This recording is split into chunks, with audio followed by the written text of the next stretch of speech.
What's happening, everyone? Nate here. Gonna share 2 tips today that's going to improve your backhand instantly. And this is whether you have a one-handed backhand or a two-handed backhand.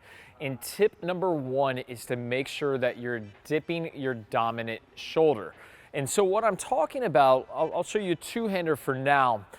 But as you're taking the racket back, we know the value of keeping the racket tip up. It creates leverage over the ball, and it also is going to add momentum. The more the racket obviously moves in this backward C, the more momentum out to the ball. Now this becomes really difficult for some players to feel, and by dipping the shoulder, it becomes almost automatic.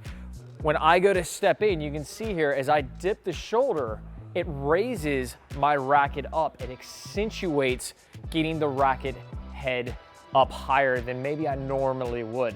If you already start with the racket head up, we don't want to just necessarily keep it on this even plane either. We also want to focus on dipping the shoulder, because here you can see as it rears up, it has more room to drop on the back of the stroke. Same is true for the one-handed backhand. As you're setting up, as you make that turn, as I dip the shoulder, you can see that elbow, my non-dominant elbow, raises up higher. We want to elbow as if we're, someone's mugging you, you're throwing that elbow to them. That's what we should feel on the one-handed backhand, but we want to make sure we get that elbow up high enough, and by dipping the dominant shoulder, you're going to make sure that racket climbs. Tip number 2 is all about your dominant foot. When we've stepped back, when we're loaded on the backhand, when we step, make sure you step to your heel first. And what this does is, as you swing forward and your toe comes down to the ground, it gives you this nice momentum working from back to front. So whether it's a one-handed backhand or a two-handed backhand, when you step with your heel and then allow the toe to fall, you can see there the racket wants to fall to the slot and then move out to contact.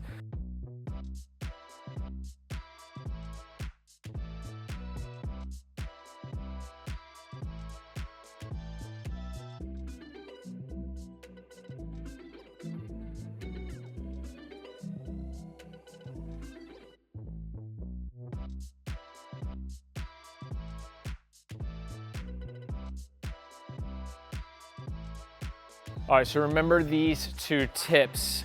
Make sure you dip the shoulder to help accentuate the racket tip going up.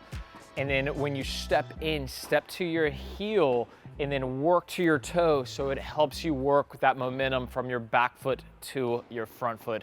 These 2 combined will help your backhand, whether it's a one-hander or a two-hander, in no time. Guys, if you enjoyed today's video, hit that like button, subscribe if you never want to miss a Play Your Court video, and be sure to check out the link below where you can get the backhand course absolutely for free to get a deep dive on all things backhand.